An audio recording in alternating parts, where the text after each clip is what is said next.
کسی غلام کو کبھی نہیں ڈانٹا، کبھی کسی بیوی کو نہیں ڈانٹا، اور یہاں جھگڑا ہو رہا ہے بیوی کے ساتھ۔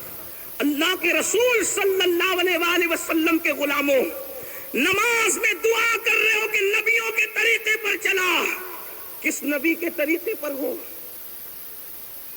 کس صدیق کے طریقے پر ہو، اور کس معاملے میں ہو؟ ایک معاملہ تو بتا دو جس میں نبی کے طریقے پر ہو، ایک معاملہ تو بتا دو جس میں صدیقین کے طریقے پر ہو، ایک معاملہ تو بتا دو جس میں شہداء کے طریقے پر ہو، ایک معاملہ تو بتا دو جس میں اولیاء کے طریقے پر ہو۔ یاد رکھنا مسلمانوں، لوگوں نے ہمارے قرآن کی تعلیمات کو چوری چھپ کے عمل کر کے ترقی کی منازل طے کی ہے، اور ہم نے قرآن مقدس کو چھوڑ کر ذلت و رسوائی کی وادیوں میں زندگی گزار رہے ہیں۔ اللہ کے رسول کی سب سے پیاری زوجہ فرماتی ہے، حضور نے اپنی کسی بیوی کو کبھی ڈانٹا بھی نہیں، کسی غلام کو کبھی ڈانٹا بھی نہیں، کبھی یہ بھی نہیں پوچھا کہ یہ کام تم نے کیوں کیا، یہ کام تم نے کیوں نہیں کیا۔ اللہ اکبر۔ ام المومنین صدیقہ کا یہ جواب، یہ کس قدر ہمیں اللہ اکبر دعوت فکر دیتا ہے۔ بلکہ میرے آقا نے تو یہاں تک فرمایا، سن لو دل کے کانوں سے، اگر حدیث میں الفاظ نہ آتے تو شاید مجھے کہنے کی ہمت نہ ہوتی۔ اللہ کے رسول علیہ السلام فرماتے ہیں، عورت کی عزت صرف جو ہے وہ شریف لوگ کرتے ہیں۔ دیکھو شرافت کا معیار حضور دے رہے ہیں۔ آج لوگ عورتوں کے حقوق کی بڑی باتیں کرتے ہیں، حالانکہ وہ خود اپنی عورتوں کو چھوڑ کے بیٹھے ہیں۔ عورتوں کو چھوڑ کے خود بیٹھ کر پارلیمنٹ میں عورتوں کے حقوق کی بات کرنا، یہ لوگوں سے سیکھا جائے اور لوگ یہ سب کرے، لیکن عورتوں کو عزت دے کر عورت کی عزت کی بات کرنا، یہ آمنہ کے لال مدینے والے مصطفیٰ سے کوئی سیکھے۔ اللہ کے رسول علیہ الصلوۃ و تسلیم فرما رہے، عورت کی عزت صرف شریف انسان کرتا ہے۔ مطلب شریف کون؟ جس کے ہاتھ میں تسبیح وہ نہیں۔ جملے تلخ لگے تو معاف کرنا، آج کل تسبیحوں کے پیچھے ہم نے اپنے عیبوں کو چھپانا شروع کیا، بڑی معذرت کے ساتھ۔ آج ہم نے لباس کے پردے میں اپنی حقیقت کو چھپانا شروع کیا۔ سن لو، میرے نبی نے فرمایا، بخاری مسلم کی متفق علیہ حدیث ہے، ان اللہ لا ينظر الى صورکم والى اموالکم ولکن ينظر الى قلوبکم۔ اللہ نہ تمہارے چہرے دیکھتا ہے، نہ تمہارے مال دیکھتا ہے، اللہ تو تمہارے دل دیکھتا ہے۔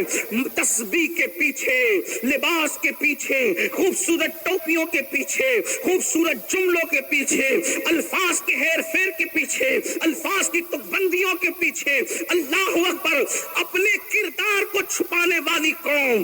سن لے، معیار شرافت مصطفیٰ جان رحمت بیان فرما رہے ہیں۔ اللہ کے رسول علیہ الصلوۃ و تسلیم فرماتے ہیں، عورت کی عزت صرف شریف لوگ کرتے، شریف لوگ۔ اور آقا ارشاد فرماتے ہیں، جو عورت کی عزت نہیں کرتا وہ کمینہ ہے، کمینہ۔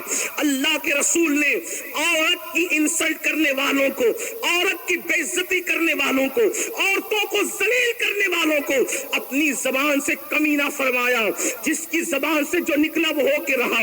دنیا لاکھ آپ کو محترم کہے، مکرم کہے، عزیز القدر کہے، عزت دار کہے، جب جس کے صدقے میں عزتیں پیدا ہوئی ہے، ساری عزتیں جس کے قدموں کا صدقہ ہے۔ قرآن کہتا ہے، وَلِلَّهِ الْعِزَّةُ وَلِرَسُولِهِ وَلِلْمُؤْمِنِينَ۔ عزت تو اللہ کے لیے ہے، عزت تو رسول اللہ کے لیے ہے، اور جو نبی کے قدموں سے وابستہ ہے عزت ان کے لیے ہے۔ وہ رسول فرما رہے ہیں، زہے جن کی شان ہے، زہے عزت و اطلاع محمد، ہے کسی کی اتنی عزت، زہے عزت و اطلاع محمد، کہ ہے عرش حق زیر پائے محمد، خدا کا عرش جس کے قدموں کے نیچے ہے، یہ محمد رسول اللہ کی عزت، کہ ہے عرش حق زیر پائے محمد۔ وہ عزت والے رسول فرما رہے ہیں، جو عورتوں کو ذلیل کرتے ہیں، عورتوں کی حق تلفی کرتے ہیں، جو عورتوں کی عزت نہیں کرتے، میرے آقا فرماتے وہ کمینے ہیں، کمینے۔ آپ سے پوچھنا چاہتا ہوں، نبی کو جو آئیڈیل بنائے گا وہ عورت کی عزت سے کیسے کھیلے گا؟ آج میں آپ سے پوچھتا ہوں، اللہ اکبر، آج عورت کی عزت سے کھیلنا یہ ایک عام سی بات ہو گئی۔ جیسے بچے کھلونا سمجھتے ہیں ویسے آج عورتیں سمجھی جانے لگے۔ بازار میں دکھی تو تکلیہ، گھر میں نظر آئی تو تکلیہ، فلموں میں نظر آئی تو تکلیف، بلکہ فلم دیکھتے ہی اس لیے ہیں کہ اس میں عورتیں ننگی نظر آتی. سب سے زیادہ سپر ہٹ فلم وہی ہوتی ہے جس فلم کے اندر عورت زیادہ ننگی نظر آئے، جس میں عریانیت زیادہ ہو. وہ سیریل زیادہ چلتے ہیں جس کے اندر گندے سین زیادہ ہوتے ہیں، گندے مناظر زیادہ ہوتے ہیں. آپ سے پوچھتا ہوں، اگر نبی کو آئیڈیل بنایا ہوتا، صدیقین کو آئیڈیل بنایا ہوتا، شہداء کو آئیڈیل بنایا ہوتا، تو عورتوں کو ایسے پاپ کی نظر سے دیکھ کے کھلونا بناتے؟ دوسروں کے دیکھا دے. دیکھو آ گئی نا بات. قرآن کہتا ہے غیر المغضوب علیہم ولا الضالین، غیر المغضوب علیہم ولا الضالین. یہود اور نصارہ کے راستے پہ نہ چلو. عورت کو کھلونا یہودیوں نے بنایا، عورت کو کھلونا نصرانیوں نے بنایا. ہمارے یہاں عورت کھلونا نہیں ہے. ہماری یہاں عورت کے 4 روپ ہے، 4 روپ. جو جانتا ہے وہ جانتا ہے، جو نہیں جانتا وہ سن لے. ہمارے عورت کے 4 روپ ہے. ایک سب سے پہلا اور مقدس روپ ہے، اس کو ماں کا روپ کہتے ہیں. دوسرا روپ ہے، اس کو بیٹی کا روپ کہتے ہیں. تیسرا روپ ہے اللہ اکبر، اس کو بیوی کا روپ کہتے ہیں. اور چوتھا روپ ہے، اس کو بہن کا روپ کہتے ہیں. ہمارے یہاں 4 روپ ہوتے ہیں، ماں، بہن، بیوی، بیٹی. 4 روپ. اور چاروں روپ میں بہن کتنی مقدس ہے. اگر وہ ماں ہے تو اسے فاطمہ کہتے ہیں، اگر وہ بہن ہے تو اسے زینب کہتے ہیں، اور اگر وہ اللہ اکبر بیٹی ہے تو اسے سکینہ اور سغرا کہتے ہیں، اور اگر وہ بیوی ہے تو اسے شہر بانو کہتے ہیں. ایک ہی کربلا میں میں نے 4 روپ آپ کو دکھائے ہیں. ذرا توجہ تو کریں اور پھر ان 4 ہستیوں کو دیکھیں تو پتا چلے کہ ہمارے یہاں اللہ اکبر اگر بیٹی بن کے پیدا ہوئی تو ماں باپ کے لیے جنت ہے، نیک بیوی کی شکل میں آئی تو شوہر کے لیے جنت ہے، نیک بہن کی شکل میں تو بھائی کے لیے جنت ہے، اور ماں بن گئی تو اللہ کے رسول سند دے رہے ہیں الجنت تحت اقدام امہاتکم، کہ جنت تمہاری ماؤں کے قدموں کے نیچے ہے. آپ سے پوچھنا چاہتا ہوں، اتنا مقدس روپ کسی نے دیا ہے عورت کو؟ اللہ اکبر. میرے آقا صلی اللہ علیہ وسلم کے دیوانوں، دراصل میں راہ مصطفیٰ جان رحمت سے ہٹ گئے، حضور کے راستے سے ہٹ گئے. یہود و نصارہ کو اپنا آئیڈیل بنایا. اپنی ناکامی کی وجہ یہ ہے، ورنہ خدا کی عزت کی قسم اپنے نبی کے راستے پر چل کر عرب کی بوریا نشین قوم کیسر و کسرا کی تاجدار بنی تھی. انتخاب آئیڈیل کے اندر جو ہے ہم نے بہت بڑی چوک کی ہے. شاید یہ اصلاح معاشرہ کی محفل ہم لوگوں کے لیے انقلاب کا ذریعہ ثابت ہو. ایسی ہستی ان کو چھوڑ کر ہم نے کسی اور کو آئیڈیل بنایا ہے. آئیے ذرا دیکھیں تو صحیح، اسلام عورت کو کتنی عزت دیتا ہے. اللہ اللہ. حاتم طائی کی بیٹی جب ننگے سر مصطفیٰ جان رحمت کی بارگاہ میں لائی گئی تو حضور نے اپنی وہ چادر جو مزمل اور مدثر والی چادر ہے، حضور وہ چادر اوڑھ لے تو اس پہ بھی قرآن آتا ہے. قرآن کہتا ہے یا ایھا المدثر، اے بالا پوش کمبل اوڑھنے والے. حضور وہ مبارک چادر حاتم طائی کی بیٹی کو اڑا کر قیامت تک کے مسلمانوں کو پیغام دیتے ہیں، بیٹی کسی کی بھی ہو، بیٹی بیٹی ہوتی ہے. مسلمان کی بیٹی ہو یا کافر کی بیٹی ہو، بیٹی کسی کی بھی ہو، بیٹی بیٹی ہوتی ہے. آپ سے پوچھنا چاہتا ہوں، اور آج ہم عورتوں کو ایسے تکتے ہیں، اگر جملے تلخ لگے تو میرے جوان مجھے معاف کر دے، اس لیے چاہیے گوشت کے لوتھڑے کی طرف ہوتی ہے. آج مسلم جوانوں کی یہ پوزیشن ہو گئی ہے، پڑوس کی کوئی بیٹی ہے تو اس کو تک رہے ہیں، گھر میں کام والی ہے تو اس کو تک رہے ہیں. اللہ اکبر. بازار میں کوئی مل گئی تو اس کو تک رہے ہیں، اسکول اور کالج میں کوئی بیٹھی ہے تو اس کو تک رہے ہیں. پوچھنا چاہتا ہوں، اسلام نے عورت کا کیا تقدس دیا تھا، اور ہم یہود و نصارہ کی تہذیب پر چل کر، بلکہ بد تہذیبی پر چل کر اتنے گندے اور نکمے ہو گئے.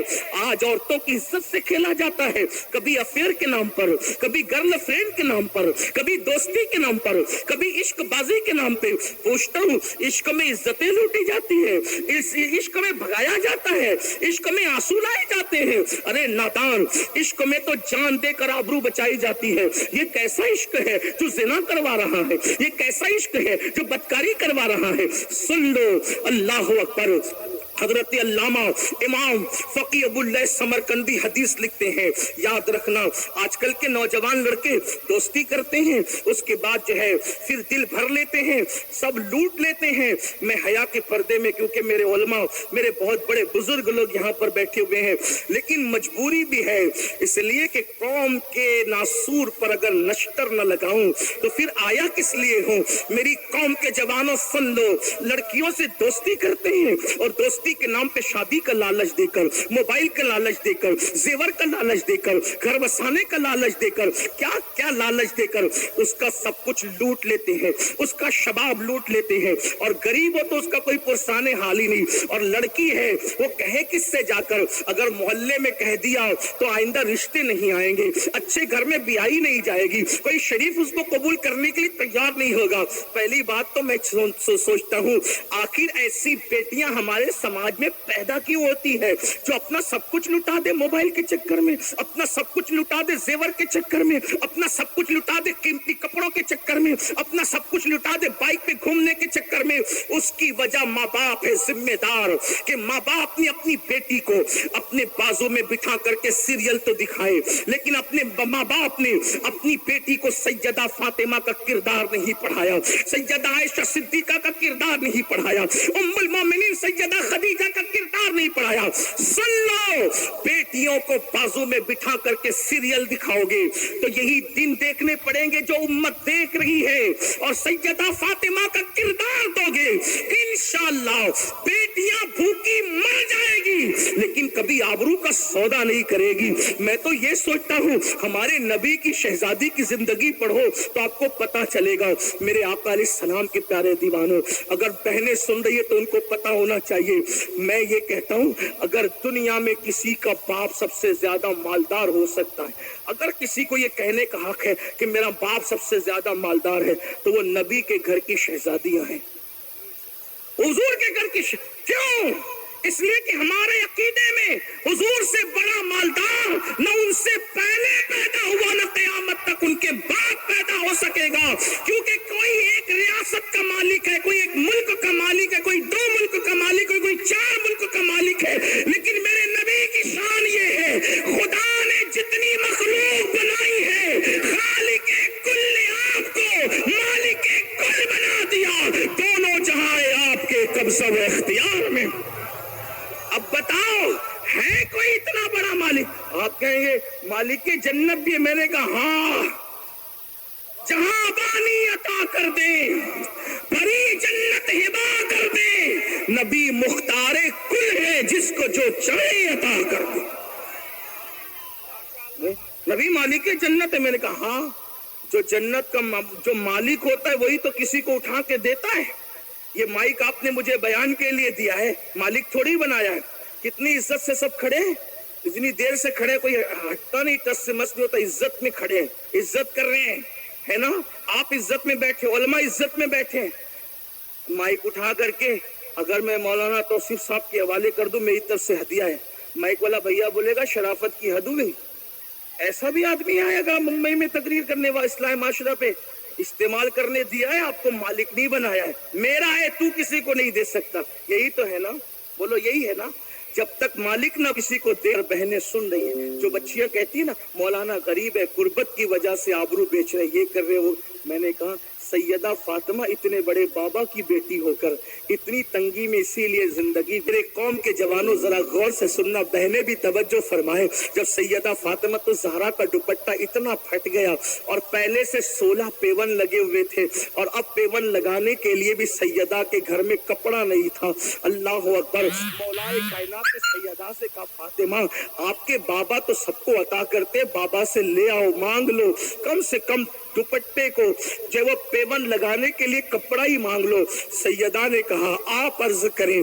سیدہ اپنے شوہر نامدار سید السادات خاتم الولایت مولائے کائنات اخی رسول زوج بطول اللہ اکبر پدر حسنین مولا مشکل کشا کے ساتھ گئی اور پھر عرض کی بابا فاطمہ کا دوپٹہ اتنا پھٹ گیا ہے، پہلے سے 16 پیون ہے۔ میرے کریم آقا نے فرمایا فاطمہ یہ اونٹ کا چمڑا اس وقت میرے پاس ہے، لے جاؤ اسی کو دوپٹے میں باندھ لگا لو، اور اس کے بعد